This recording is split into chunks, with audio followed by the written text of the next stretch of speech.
As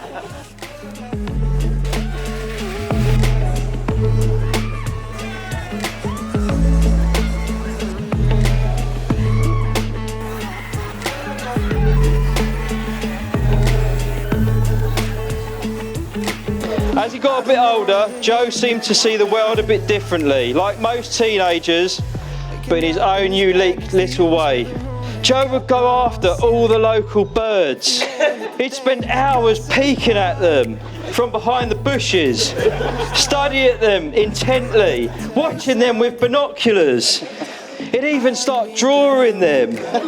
He didn't have a type, but unlike most teenagers, Joe's idea of a European shag or a great pair of tits was much different than his peers.